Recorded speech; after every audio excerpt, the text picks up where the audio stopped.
हाँ, हेलो दोस्तों। मैं आकांत गुप्ता आपका अपने YouTube channel physical education classes में स्वागत करता हूँ। अब आज मैं लेके आया हूँ क्लास 11th का फर्स्ट चैप्टर का सेकंड सेकंड पार्ट, जिसमें जो आपने फर्स्ट पार्ट देखा होगा बहुत अगर आपको समझ में आया है, अगर कोई चीज़ न समझ में आए हो तो उसको आप कमेंट करिएगा ज़रूर। और कोई चीज़ें अगर आपको लगती हैं हाँ कि समझ में नहीं आई हैं तो आप हमें कमेंट ज़रूर करिए। तो तो देर नहीं करते हैं, हम सेकंड पार्ट भी स्टार्ट करते हैं क्योंकि इसमें है तो इसमें है पहला career option in physical education. क्या-क्या कैरियर हमारे फिजिकल एजुकेशन, अगर आप पढ़ते हैं, फिजिकल एजुकेशन पढ़ाई करते हैं तो उसमें क्या-क्या ऑप्शन, क्या-क्या चीज़ें आप किस-किस फील्ड में आप जा सकते हैं, वो सब चीज़ें आ सकती हैं कैरियर और ऑप्शन। अब देखिए इसमें लिखा हुआ है career in teaching sector. Teacher, जैसे मैं एज ए टीचर हूँ, मैं पढ़ा रहा हूँ, तो टीचिंग सेक्टर भी एक बहुत अच्छा जॉब है फिजिकल एजुकेशन में। तो इसमें क्या क्या आ जाते हैं एट ए प्राइमरी लेवल। अब टीचिंग सेक्टर करने के लिए पहले आपको बता दूं क्या क्या करना पड़ता है। बीपीएड, एमपीएड, बीपीएस भी होता है, bachelor of physical education, MPEd master of physical education.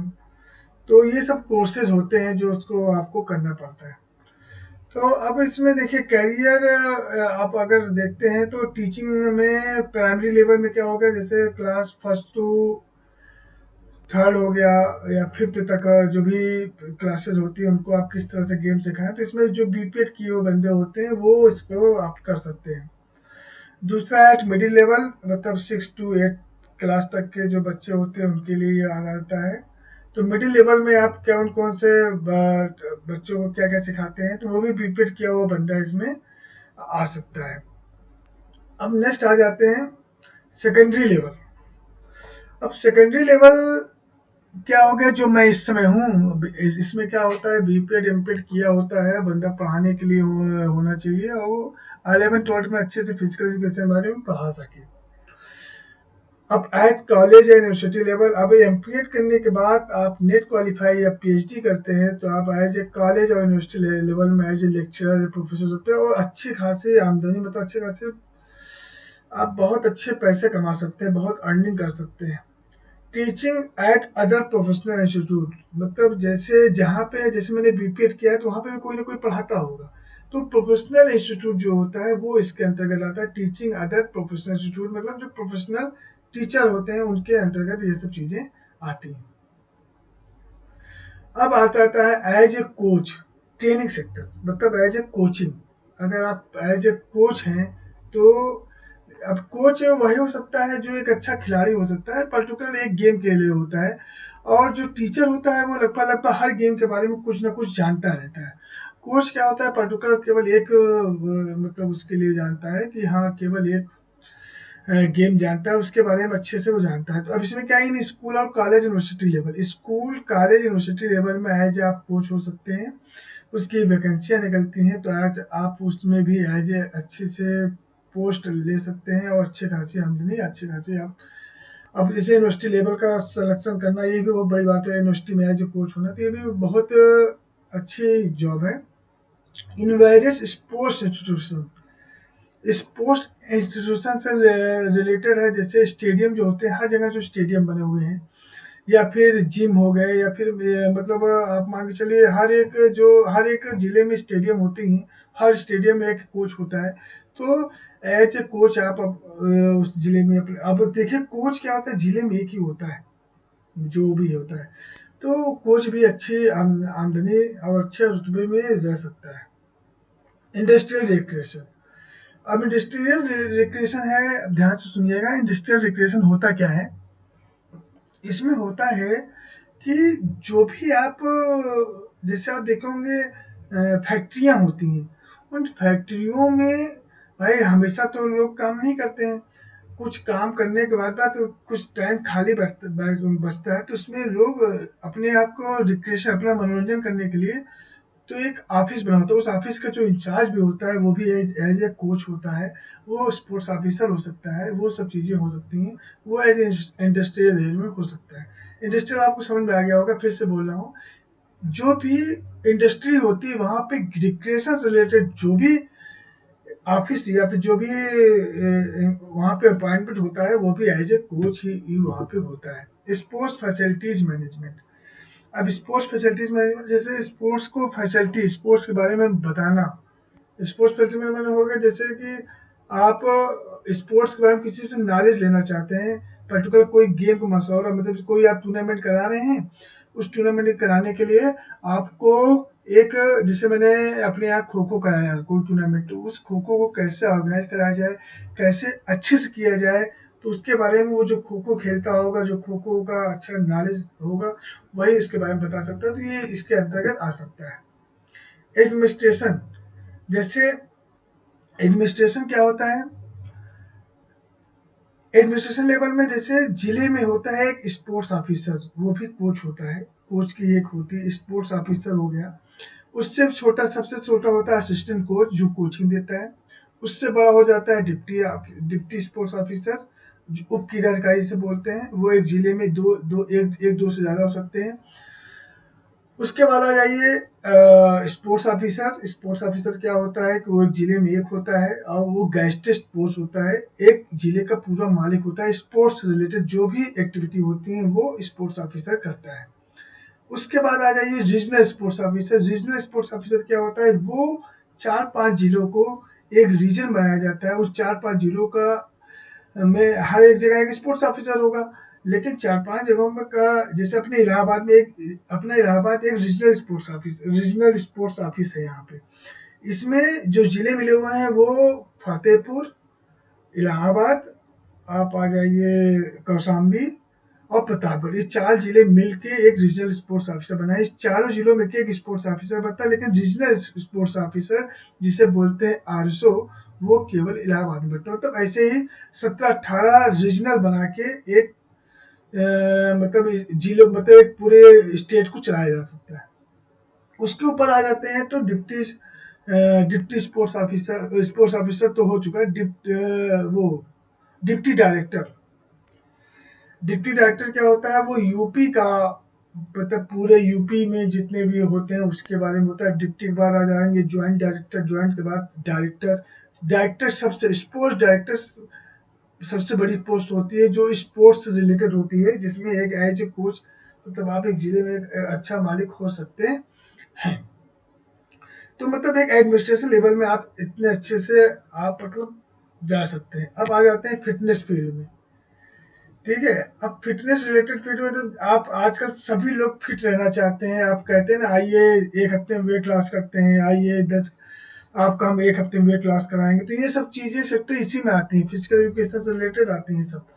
तो ये सब चीजें इसी के अंतर्गत आती है। अब इसमें क्या, sports fitness trainer, medicine, sports dictation, ये सब चीजें आती हैं। इसमें ट्रेनर आ गया, मेडिसिन से रिलेटेड सामान जो भी चीजें होती हैं वो सब चीजें आती हैं। Sports psychology.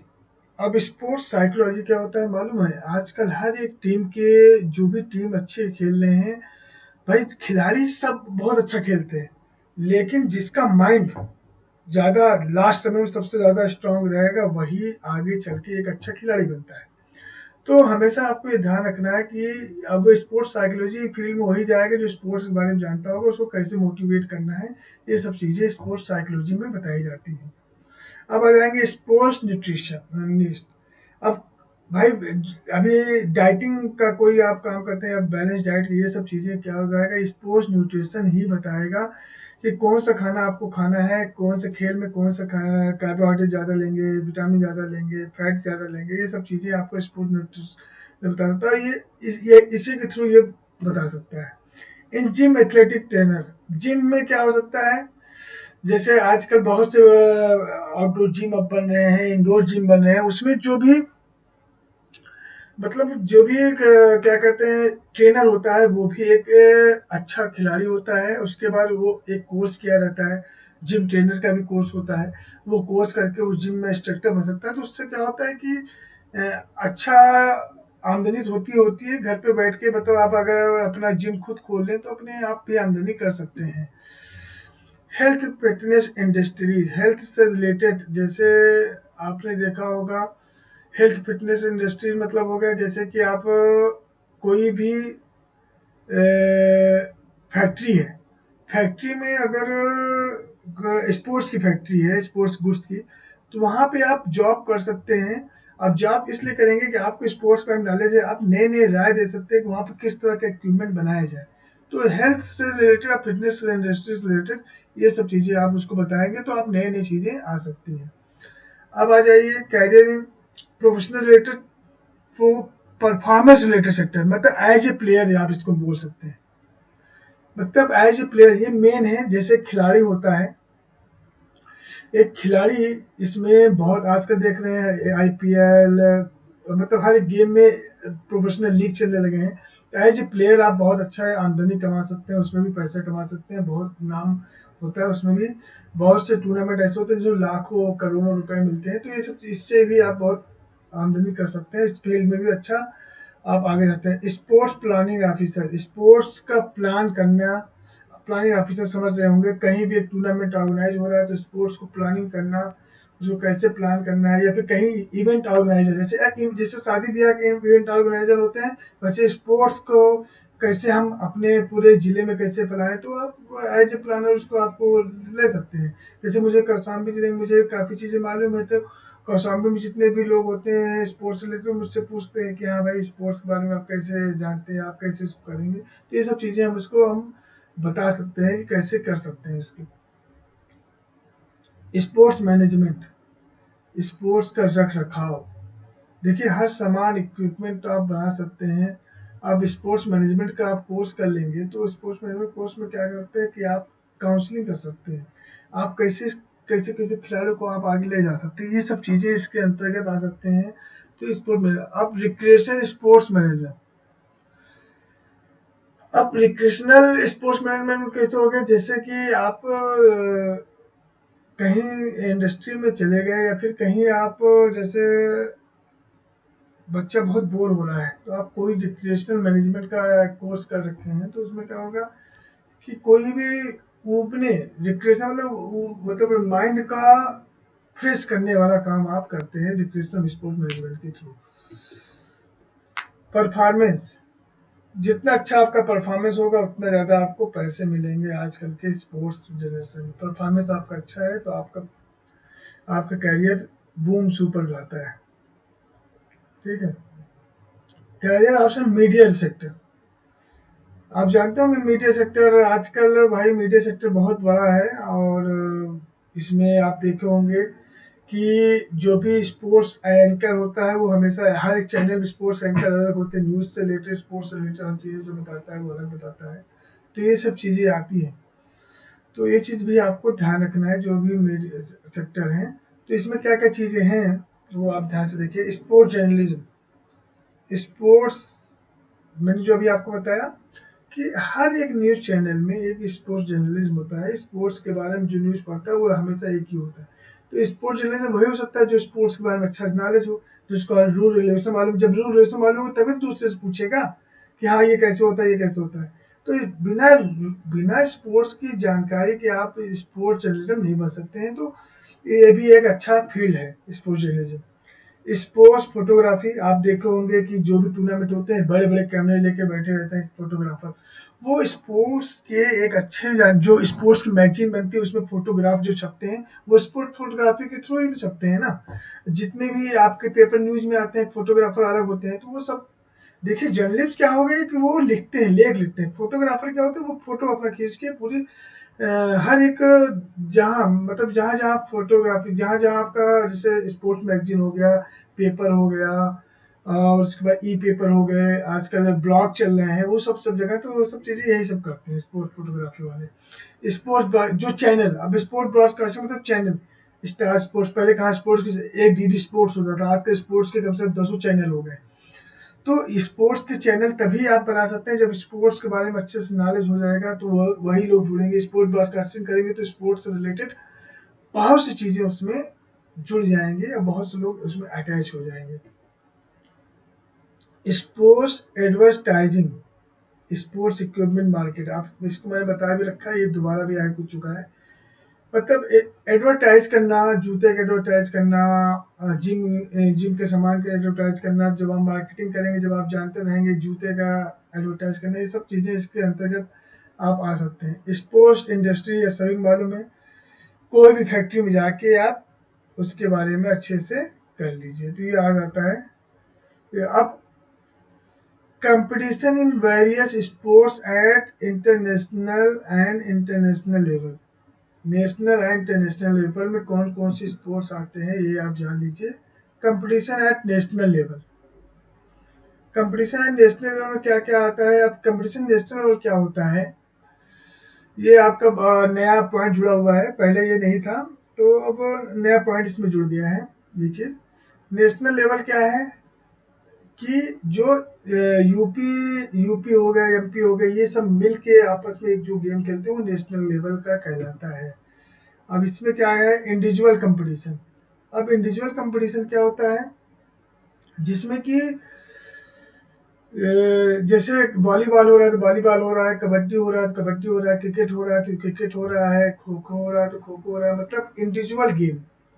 इंडिविजुअल गेम अगर आपका हो रहा है तो वो इंडिविजुअल कंपटीशन कहलाता है। ठीक है।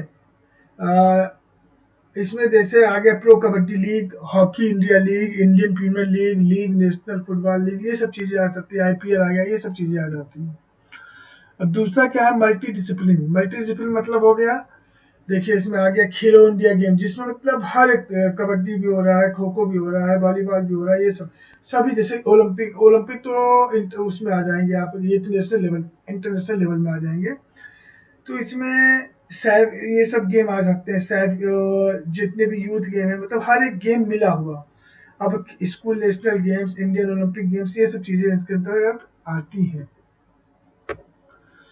अब आ जाइए इंटरनेशनल लेवल में। इंटरनेशनल लेवल में भी वही चीज़ है, इंडिविजुअल कंपटीशन। इंडिविजुअल कंपटीशन में आप देखिए, जैसे दो पक्षी सीरीज होती है, दो देश का, जैसे तीन चार पांच देश भी आते हैं। केवल क्रिकेट का वर्ल्ड कप, ये भी इंडिविजुअल कंपटीशन है। क्रिकेट का वर्ल्ड कप इंडिविजुअल है, हॉकी का वर्ल्ड कप इंडिविजुअल है, जितने भी ये जैसे डेविस कप हो गया, ये सब जो भी इंडिविजुअल इवेंट, ध्यान रखिएगा इंडिविजुअल इवेंट मतलब आप टेनिस का इंडिविजुअल इवेंट हो गया, कबड्डी का इंडिविजुअल इवेंट हो गया, ये सब जो वर्ल्ड चैंपियनशिप होती है वो सब चीज़ें कहलाती हैं individual competition as a international level पे। अब मल्टी डिसिप्लिन में आ जाएंगे, तो इसमें आ जाइए, देखिए क्या एशियन गेम्स आ गए, कॉमनवेल्थ गेम्स आ गए, ओलंपिक गेम्स आ गए, एफ्रो एशियन गेम, ये सब गेम ऐसे हैं जो कि मल्टी डिसिप्लिन, मतलब काफी गेम मिल मिल के उसमें खेलते हैं, बहुत सारे गेम एक साथ खेलते हैं, वो सब कहलाता है मल्टी डिसिप्लिन कंपटीशन। ठीक है। ये आपका सेकंड जो था, मतलब सेकंड चैप्टर, फर्स्ट चैप्टर का सेकंड वीडियो जो था, सेकंड भाग ये कंप्लीट हुआ। इसका एक पार्ट और बचा हुआ है जो आपको हम नेक्स्ट लेके आएंगे। अभी तक जितनी चीज़ें आपको न समझ में आया तो कमेंट करिए, और आपको अगर मेरी ये वीडियो अच्छी लगी हो तो लाइक ज़रूर करिए और चैनल को सब्सक्राइब कर दीजिए, जिससे कि आपको हमारी लेटेस्ट वीडियो आपको तुरंत मिल सके। और ये ध्यान रखिए कि अगर आपको कोई भी फिजिकल एजुकेशन रिलेटेड कोई भी प्रॉब्लम हो रही है तो आप मुझसे बात कर सकते हैं। मेरा नंबर नीचे स्क्रीन में चल रहा है, उसको आप देख भी सकते हैं। ओके, फिर thank you, have a nice day.